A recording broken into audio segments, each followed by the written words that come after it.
Paper was like gold in medieval times.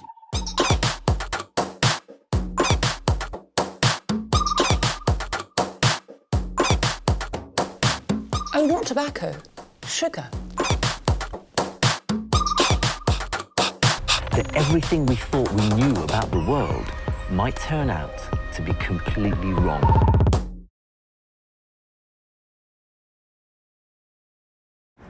This is Dubai, a place full of unexplored culinary delights. And I'm here to find out as much as I possibly can about it. I love Middle Eastern food, but I do know I've still got a lot to learn. Wow, they are sweet, aren't they? So I'm on a journey through bustling cities and lush farmlands. And from glittering coastlines to harsh desert landscapes. If the scorpions or the snakes come, you can see they've been here already. To discover how so many communities have thrived here. 400 breads a day. Yes, you guys are busy.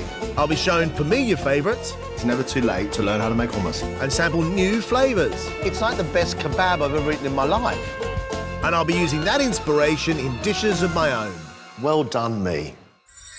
This time I'm in Dubai, where my culinary skills are pushed to the limits. Cool, look at that. It is like a sandcastle. And I get a taste of Middle Eastern portion size. The whole fish? I thought we were going to have a piece of the fish. And I'll be getting my hands dirty with my very own Dubai-inspired dish.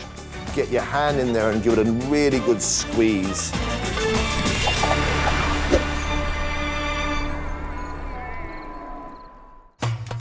Dubai sits on the southeastern coast of the Gulf and is the largest and most populous city in the United Arab Emirates. These days, Dubai is a futuristic city famous for its glittering skyscrapers. But just 50 years ago, it was home to less than 60,000 people. It now boasts a population of over 3 million. It's home to over 200 nationalities, and expats make up a staggering 90% of the residents. This is a place that draws people in from around the world, and with it, their culinary influences. I'm here to try the food from across the Middle East and beyond. It's the Muslim festival of Ramadan, which means that whilst food preparation goes on during the day, you have to wait until after sunset to eat out in the streets. I'm always keen to seek out the less well-known flavours in a new city, so I've been joined by Ava, who runs Frying Pan Adventures, for a sunset tour of Dubai's most authentic Middle Eastern eateries. What is this street? What is so special about this street? So we're on Rigga Road. This was one of the first areas to be urbanized. It's actually one of the places with the richest amount of Middle Eastern food specifically, because growing up here, we had a lot of different people who had come in from different Arab countries and made it their home. And over the years, I've seen more and more specialty cuisines come up. So there's plenty of food then? There's lots of food. Okay, right, let's go. Come on. First up on our Middle Eastern food tour of Dubai is an Egyptian speciality that I won't be attempting at home. Right, where are we now? We are at my favorite Egyptian restaurant. So they do Egyptian street-style food, and one of our favorites is the Egyptian version of pizza that we call fatir. He's good with that thing, isn't he? So we're gonna get ours with 2 kinds of cheese, a mild mozzarella, but then the very tart, sour Rumi cheese, which is the aged Egyptian hard cheese. Okay. And basturma is a cured beef. It's like pastrami. And then I like some tomatoes, some peppers, olives for the brininess, and that's all. Sounds like a pizza. Exactly. Wow. بس واحدة بس واحد. Shukran. How do I eat it? With the hands. You just pick it up and you go for it, just like pizza. What do you think? It's a cross between a pizza and a phyllo pastry parcel. When you sit here like this, I don't feel like I'm in Dubai. There's not a big glitzy skyscraper building anywhere. There are so many different pockets of Dubai, and every pocket gives you a different flavor. You can bring out all of these stories of how communities live. You can bring it all out through the food. There's always a story in every single plate of food. Totally agree. Wow, I didn't expect to have an Egyptian pizza. Let's see what the Palestinians can bring to the table. This is one of the most incredible Palestinian Jordanian places in the city. So what are we going to eat? We're going to have musakhan, which is the Palestinian version of a chicken pie. My chicken pie.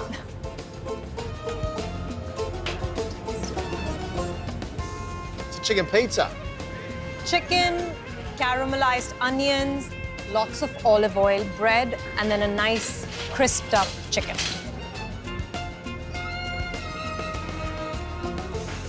Who in the world doesn't like roast chicken? That's really good. So we call this dish musakhan because it's from the word sakhan, which means to heat. And traditionally, this would be made in the homes by the families in Palestine to be able to test what is the quality of the olive oil. So this whole dish Yes, is an excuse to test olive oil. exactly. Well, it's a great excuse. It's the one thing that I'm really noticing about Dubai is that there's a lot more to Dubai than meets the eye. Yes. See what I did there? Yeah, Yeah. copyright that quickly. That's it. They might make me a shake.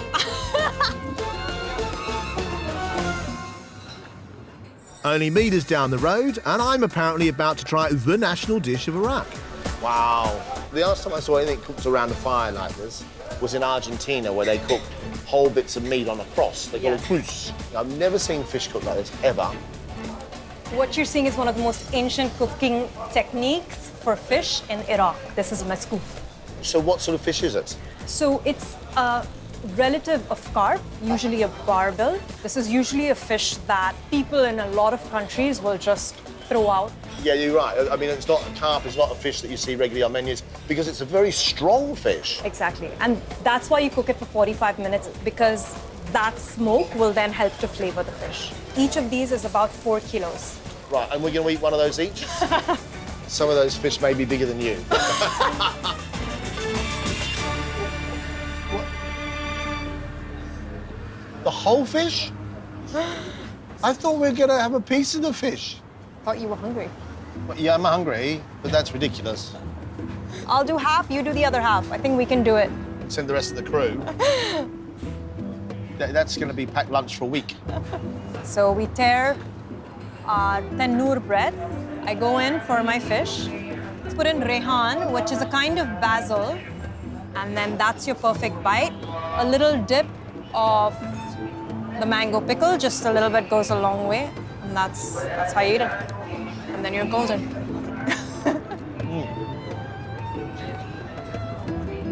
Wow.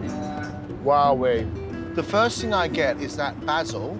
Yes. Really tinny, almost aniseed basil. Then sweet turmeric, almost a piccalilli type flavour. The flavour of the fish, because the fish I expect to be very strong, it's not strong. Softer bread, little bits of onion seeds. It's like the best kebab I've ever eaten in my life. I've been here before and eaten in hotel dining rooms and glitzy restaurants. And I have to tell you, that's the best meal I've eaten in Dubai ever.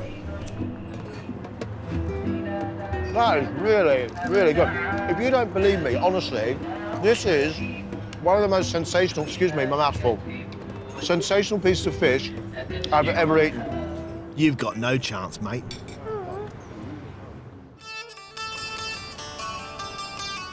It's not just on the streets of Dubai that you can find authentic Middle Eastern food. I'm off to the Rixos Hotel on the famous Palm to meet Turkish chef Nurettin Selek to see how he too has brought the flavours of his homeland to this desert oasis. How are you? Good, thank you very much. Nice to meet you. Yeah. We will cook today halva.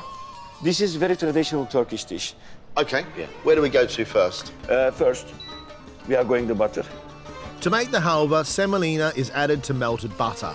Can you mix? Yes, of course I can. Mm-hmm. I'll look after this. Yep. While I mix, he adds sugar to milk. Wow. Wow, look at that.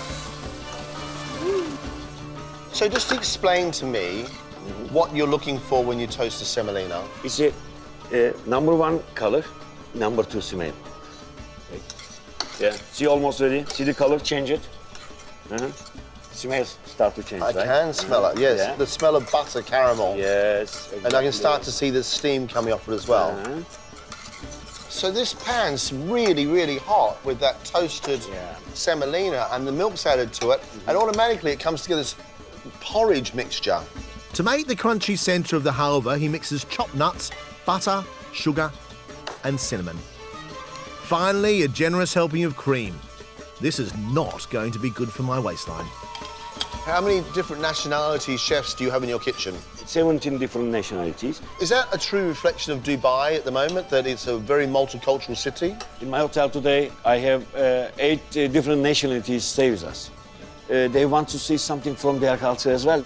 We carefully shape the halva into a flower pot and stuff it with a nutty filling. Okay. Now we will cover completely. So it's got a bottom on it? Yes. I halva bottom. I halva bottom. Okay. 1, 2, 3. Cool, look at that. Yeah. That's good enough. Nice, huh? Yeah, lovely. It is like a sandcastle. Now for the finishing touches, setting light to a fig. People don't have these blow torches, but I think every home should have one. Luckily for me, fasting for Ramadan isn't required in hotels, so I'm going to dig right in. What's fascinating about this classic halva is that actually it's a true reflection of Dubai. It is a mountain of sand sculpted into something completely different with a modern twist. It just reminds me where I am. Sweetened semolina, all together quite buttery and very, very rich, made into this lovely pudding. It's the spoils of the Middle East, served in a very modern way. Very tasty indeed. I'm in Dubai, sampling the many expat specialities on offer around this culinary melting pot. It's not only people from across the Middle East that have brought a taste of home to Dubai. I'm off to Ravis, a restaurant named after a Pakistani river, so I'm guessing it's not going to be Chinese. Wahid, how are you? Hi, John. How you doing? Very, very well, thank you. Let me show you around with the restaurant. Wow. So everything's done over coals?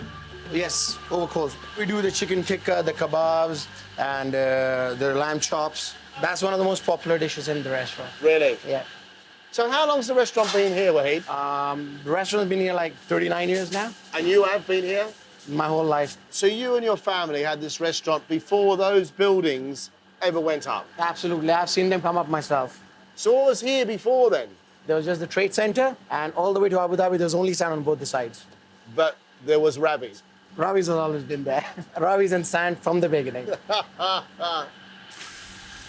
There must be a lot of Indians and Pakistanis in Dubai. Absolutely. They're the biggest population in the UAE, the Pakistanis and Indians. The biggest population in the UAE? Absolutely. Is that right? It is more than the local population. Wow. What you're doing is cooking authentic Yes. Indian and Pakistani food. Yes, that's definitely For the people who live here, Yeah. who are Pakistani and Indian. true. So you are providing a service and food from home Yes, to, absolutely. to make them feel at home. It is.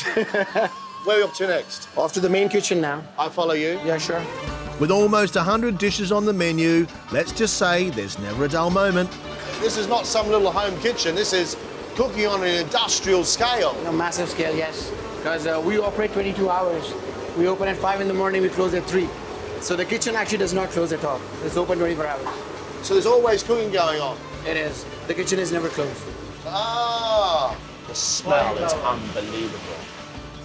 This is the naan bread they're making right now. I've never seen this with a stamp before. They used to do it with their own fingers back in the day. And obviously, if the one person is cooking about 300, 400 breads a day, it takes a toll on them. 300 or 400 breads a day? Yes. You guys are busy. Oh, that was good. During Ramadan, we have samosas, we have the dates, which we do not serve during the whole year, only during Ramadan. Why is that? We do it because that's how we open up our fast. So you should open up your fast with a date. And then a samosa. I'm always learning something. I love a samosa. Here we go. This is basic cookery. We've got a hob, a wok, a lot of noise, and we're standing only a couple of feet from the street. In other words, exactly what I came for. Wow-ho. That's our most popular dish, What's it called? chicken Pishari.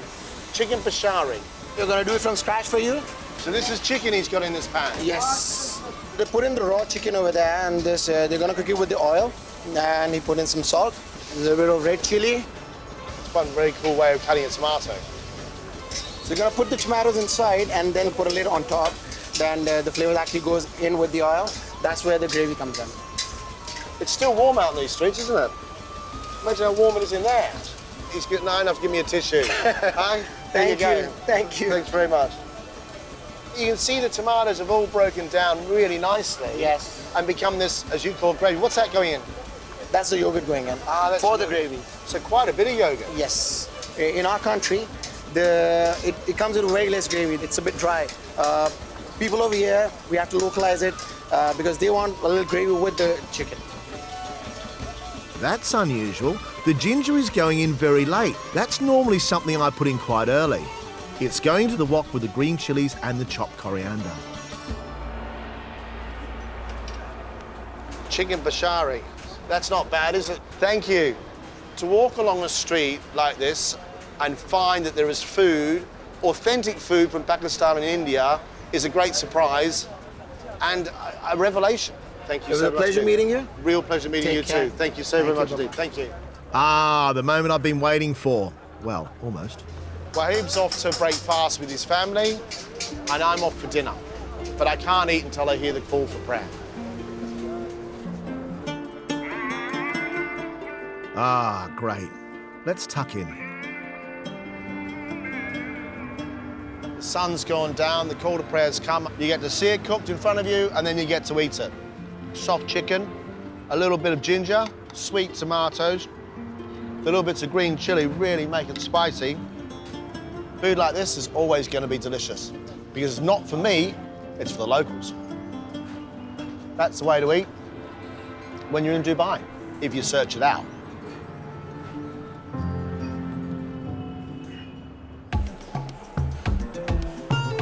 I'm going to have to raise my game to bring something new to this cookery capital. This is good. I do have something in mind, but I'm going to need some ingredients from the market. Fenugreek, parsley, coriander. Perfect. Shukran.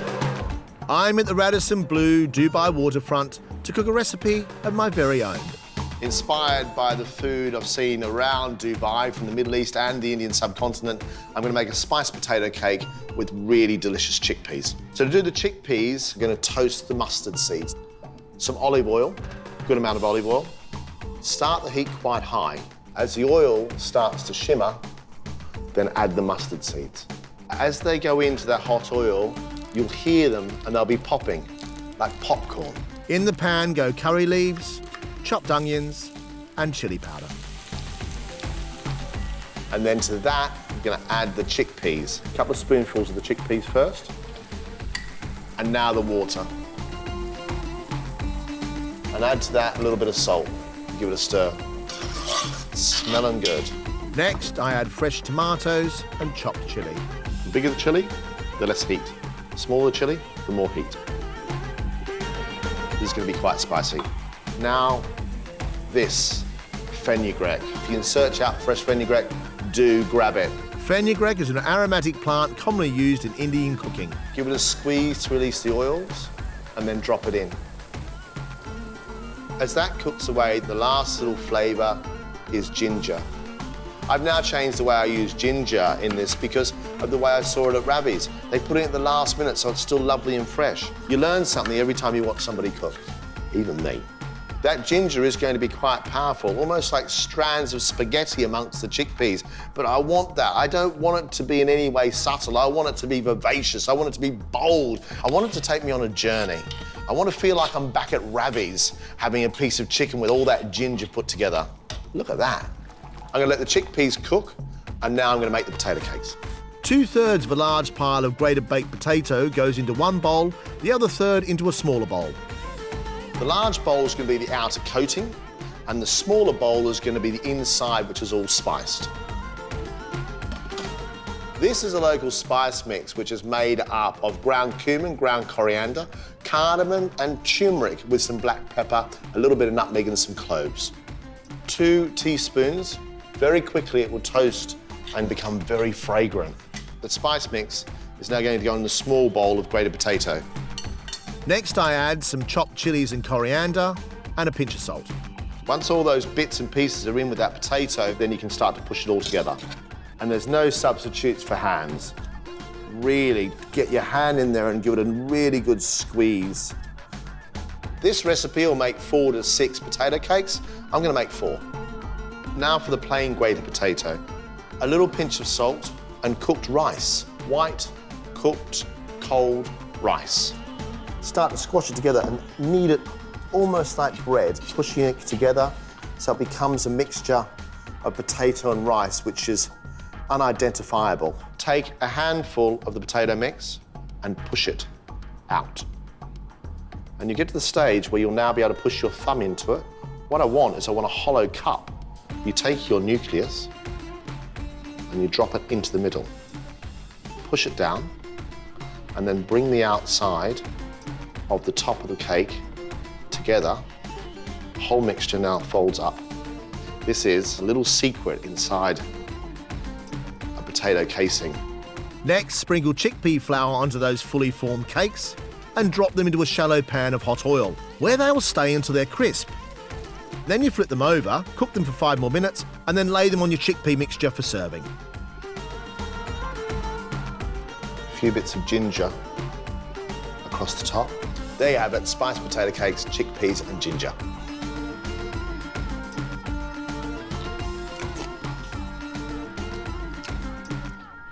Very good. Over the last couple of days, I've enjoyed some extraordinary food, authentic and traditional food. It could be from Iraq or Palestine, Turkey, Pakistan and India, all of it to be found here on the streets of Dubai. Be adventurous, step outside wherever you are in the world and find something delicious.